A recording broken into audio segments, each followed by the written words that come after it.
Vamos a demostrar 7 teoremas sobre triángulos. 6 teoremas son sobre triángulos rectángulos y uno es genérico sobre cualquier triángulo, ¿no? Entonces, el primer teorema es el teorema de que todos los ángulos de un triángulo suman 180 grados. Vamos a demostrarlo. Primer teorema. Entonces, hagamos un triángulo cualquiera, por ejemplo este. Y se trata de demostrar que todos los ángulos suman 180. Entonces a esto lo llamaremos, por ejemplo, alfa y esto, por ejemplo, beta. Entonces, si hacemos por este punto, por este vértice, una línea paralela a este lado, pues tenemos que este ángulo es igual que este, porque son ángulos alternos internos y los ángulos alternos internos son iguales, ¿no? De hecho, por ejemplo, si hacemos esto aquí, pues este ángulo es igual que este. O sea que aquí tenemos beta y necesariamente, como esta línea desplazada en paralelo produce un ángulo igual, son ángulos que se llaman correspondientes, ¿no? Entonces tenemos que los ángulos correspondientes son iguales. Por eso si una línea es cortada por dos paralelas, este ángulo será igual que este, ¿no? Y como los ángulos opuestos por el vértice también son iguales, de esta forma queda verificado también que efectivamente este ángulo es beta, ¿no?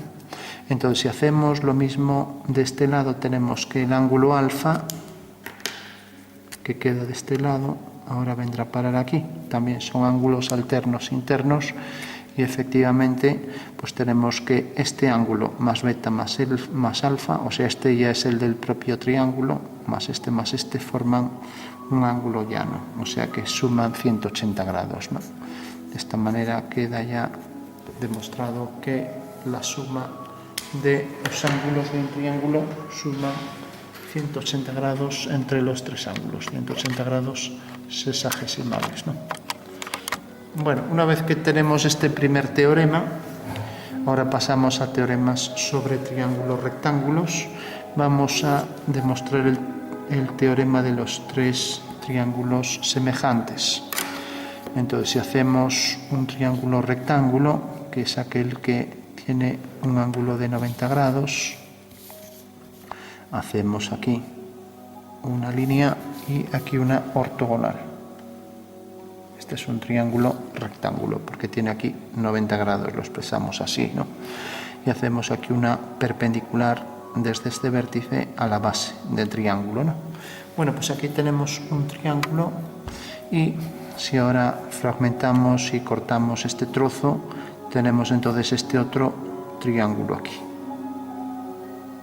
Y si ahora quitamos este trozo y lo ponemos aquí, pues tenemos el tercer triángulo. Desplazamos, hacemos una paralela por este punto y por este punto, manteniendo igual distancia, una paralela a esta. Bueno, aquí tenemos entonces tres triángulos que decimos que son semejantes, que quiere decir que tienen los ángulos iguales y los lados proporcionales, o lo que es lo mismo, tienen la misma forma aunque distinto tamaño, y eso es lo que vamos a demostrar. ¿Cómo? Pues aquí tenemos un ángulo de 90, aquí tenemos un ángulo de 90 y aquí un ángulo de 90, y aquí hicimos una perpendicular, ¿no? Bueno, tenemos también que este ángulo es alfa, lo podemos nombrar así, alfa. Este ángulo es igual que este, es el mismo, ya que desplazamos este trozo, ¿no? Es beta. Bueno, pues como aquí tenemos, este es beta, le llamamos beta, ¿no? Vamos a poner en color, o sea que este es el ángulo rojo y este es el ángulo verde, ¿no? Bueno, pues como aquí sabemos, según el teorema primero, que la suma de los ángulos de un triángulo son 180, pues tenemos que esto más 90 debe ser 180, ¿no? O sea, alfa más beta más 90 grados es 180 grados, ¿no?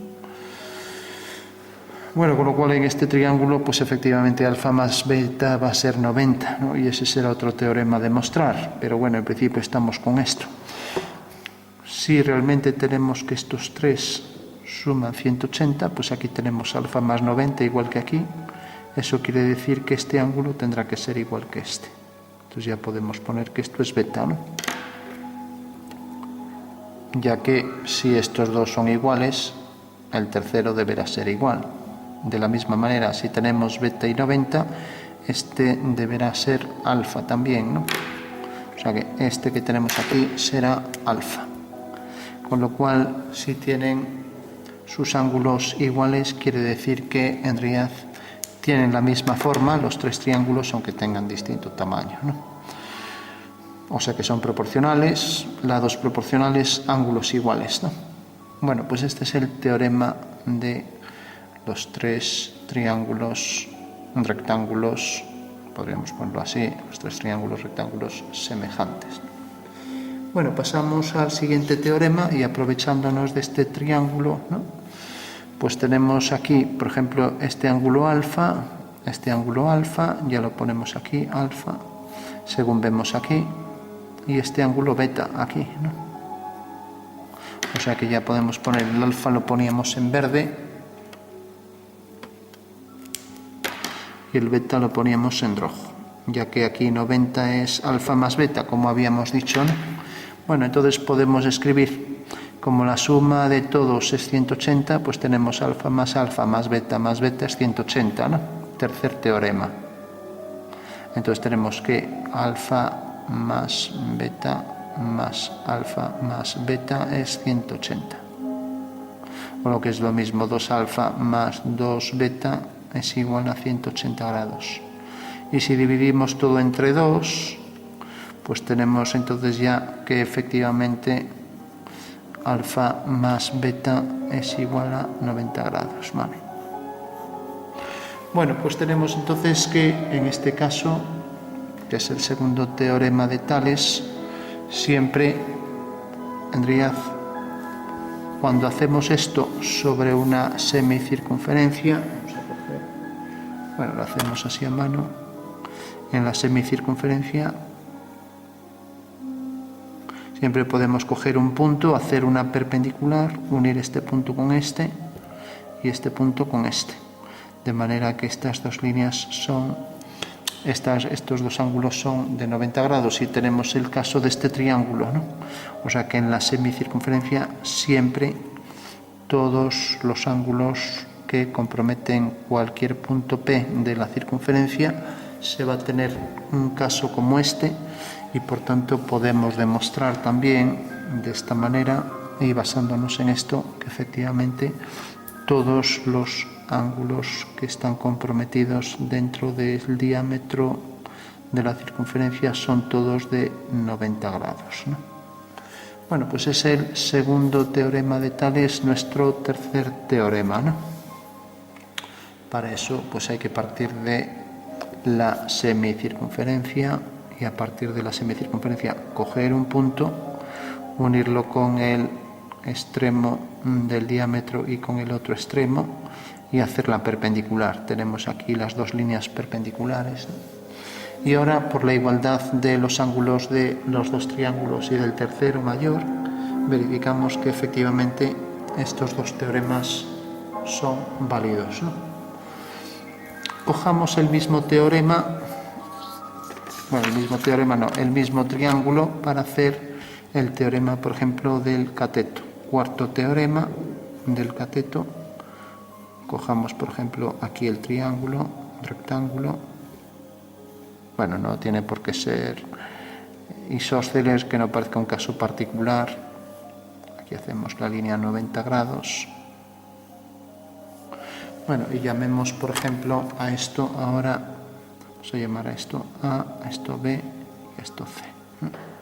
Y vamos a llamarle este segmento M y este segmento N. O sea, M es desde aquí hasta aquí y N desde aquí hasta aquí, hasta el final. Mientras que A es M más N.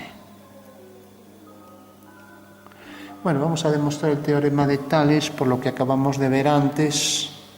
Lo vemos desde aquí de lejos. Por lo que acabamos de ver en estos triángulos, pues podemos decir que esto es a esto, o sea, la hipotenusa es este cateto. Vamos a coger el cateto, C es A, podríamos hacerlo también así, pero bueno, C es A, como tenemos esto es a esto. Si nos fijamos en este triángulo, es a esto como M esa C, ¿no? ¿Y por qué esto es cierto? Porque si nos fijamos, aquí tenemos C, el cateto menor es a la hipotenusa, ¿no? El cateto menor es a la hipotenusa, como el cateto menor es a la hipotenusa. O sea que esta igualdad es cierto, ¿no? O sea, C cuadrado es igual a M. C cuadrado igual a M. Vale. Y si cogemos también B es a A, B es a A, ¿no?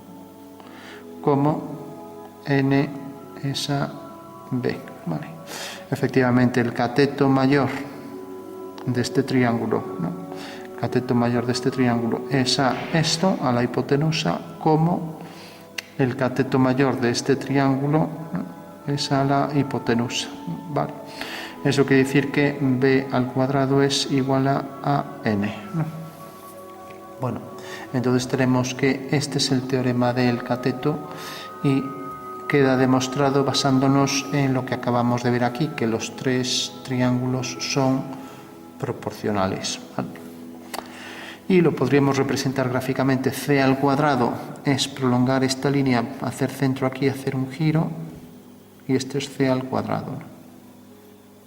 Mientras que ahora tenemos que A por M, pues A es esto y M es esto, pues será haciendo centro aquí, paso esto mediante un giro, esta medida A, hago la perpendicular aquí a este lado y tengo entonces que esto es lo que tenemos ahí, A por M, ya que esto es A, lo he pasado mediante un giro y el rectángulo es A por M. Y esto es C al cuadrado. Bueno, pues tenemos que el área de este cuadrado es igual al área del rectángulo, ¿no? Esa es la forma gráfica de verlo. Y aquí igual B al cuadrado, que es esto, B por B al cuadrado, es igual a A por N. Ahora hacemos centro aquí, pasamos A para aquí. Y N tenemos que es esto, entonces es este rectángulo. Entonces tenemos la medida A aquí y N aquí. Entonces tenemos que este cuadrado tiene el mismo área que A por N, ¿no? O sea, toda esta medida que le hemos puesto aquí por N, que es este rectángulo, ¿no? Bueno, pues esta es la forma gráfica de representar el cuarto teorema que estamos viendo, que es el teorema del cateto. Y basándonos también en el teorema de los tres triángulos proporcionales, podemos coger, vamos ya a nombrarlo, ahora necesitamos menos nomenclatura. Tenemos, por ejemplo, aquí M y aquí N. Vamos a llamarle a esto H, ¿no? Bueno, pues H es a M como N es a H. Como los triángulos tienen la misma forma, entonces será lo mismo dividir el cateto mayor entre el menor en este triángulo. H es a M como el cateto mayor entre el menor, como N es a H. O lo que es lo mismo, H es media proporcional a H al cuadrado es igual a M por N. Si lo representamos gráficamente, H al cuadrado, colocamos aquí H y tenemos aquí el cuadrado, ¿no? Mientras que M por N hacemos centro aquí, pasamos mediante un giro esto y tenemos este rectángulo. Eso quiere decir que este cuadrado tiene la misma área, es equivalente que este rectángulo, ¿no? Bueno, ahí tenemos el cuarto teorema, que es el teorema este es el del cateto, este es el de la altura, este es el segundo teorema de Tales, este es el teorema de los tres triángulos semejantes y este es el teorema de que los ángulos de un triángulo suman 180. Vamos por último a ver el menos conocido y es el teorema de la razón de los catetos. La razón de los cuadrados de los catetos. Bueno, vamos a ver primero el de Pitágoras, ya de paso que tenemos este. Si nos fijamos aquí, este cuadrado tiene la misma área que este rectángulo, por lo que acabamos de demostrar. Y este rectángulo tiene la misma área que este cuadrado, ¿no? Bueno, pues si sumamos estos dos, tenemos que este cuadrado más este es igual a la suma de estos dos, ya que si este es igual a este y este es igual a este, pues en realidad si sumamos estos dos, también será la suma de estos dos, ¿no? Bueno, pues vamos a demostrar, ese es el teorema de Pitágoras, o sea que si en un triángulo, un rectángulo, Hacemos aquí el cuadrado, tenemos cateto al cuadrado, que es esto, más cateto al cuadrado, que es esto, es igual a hipotenusa al cuadrado, ¿no? O sea, esto más esto es igual a esto, ¿no? Bueno, ¿y cómo lo demostramos? Pues de la misma manera, cogemos esto, c cuadrado es igual a m, b cuadrado es igual a n, ¿no? Si, por ejemplo, sumamos ambos, pues tenemos c cuadrado más b cuadrado, b cuadrado más c cuadrado es igual a m más a n. Sacamos factor común a m más n, igual a b cuadrado más c cuadrado, ¿no? Bueno, por último, m más n, pues es m más n, esto es a, entonces esto vale a por a cuadrado, ¿no? Entonces ya tenemos que b cuadrado más c cuadrado es igual a al cuadrado. Acabamos de demostrar el teorema de Pitágoras a partir del teorema del cateto, ¿vale? Bueno, y por último, podemos también, basándonos en el teorema del cateto, demostrar el teorema de la razón de los cuadrados de los catetos. Entonces cogemos esto que tenemos aquí, c cuadrado es igual a m y b cuadrado es igual a n. Aquí tenemos el teorema del cateto, según vimos aquí, ¿no? Bueno, si dividimos ambos, entonces tenemos c cuadrado es a b cuadrado, como AM es a n, ¿no? Y por tanto esto lo podemos eliminar. Entonces tenemos que c cuadrado es a b cuadrado, como m es a n, ¿vale? Bueno, y esto gráficamente también tenemos que aquí esto era m, esto era n, esto era b, c, lo dibujamos. O sea que esto es b, esto es c, y esto era m y esto era n, de aquí a aquí. Entonces me dice que c al cuadrado, o sea, este cuadrado, es a b al cuadrado, o sea, esto al cuadrado es a b al cuadrado, como m es a n, ¿no? También si quiero, paso esto para aquí, o sea que si cojo el área de este cuadrado y lo divido entre el área de esto, será lo mismo que dividir la medida de este segmento entre la medida de este segmento, aunque también puedo hacerlo de la siguiente manera. Si paso esto multiplicando, tengo c cuadrado por n es igual a 1 y paso esto para aquí, b cuadrado por m. O sea que si divido esto entre esto, aquí queda el 1, ¿no? Esto entre esto da 1, por lo tanto esto es igual que esto, ¿no? Entonces si cojo c al cuadrado, que es este cuadrado, y lo multiplico por n, o sea, le doy la altura n, lo convierto en un prisma que tiene este volumen, ¿no? O sea, este prisma es c cuadrado por n. Mientras que será lo mismo, tendrá el mismo volumen que b cuadrado, que es esto, por m, por esta altura m, la coloco aquí. Entonces, gráficamente también puedo entenderlo en 3 dimensiones de esta manera. El volumen de este prisma es exactamente el mismo que el volumen de este otro prisma, ya que c al cuadrado por n, que es esto, lo coloco aquí, c cuadrado por n me da este volumen, mientras que b al cuadrado por m, que es esto, me da este volumen. Por tanto, los volúmenes de ambas figuras son iguales. Bueno, pues este es el séptimo teorema o razón de los cuadrados de los catetos, ¿no? Basándonos también en el teorema del cateto. O sea que hemos utilizado el teorema del cateto para demostrar el de Pitágoras y para demostrar el teorema de los cuadrados de la razón de los cuadrados de los catetos, ¿no? Bueno, pues 7 teoremas de geometría, los más utilizados también en dibujo, ya que es una forma de hacer figuras equivalentes, cuadrados que tengan el mismo área que rectángulos, y también figuras del mismo volumen, ¿no? En el caso de cubos y prismas, ¿no? Y luego también esto muy utilizado en geometría, el segundo de Tales, y esto como fundamento de todos los demás teoremas, y esto ya básico, ¿no? Bueno, pues hay varios teoremas de geometría sobre triángulos, sobre todo sobre triángulos rectángulos, ¿no?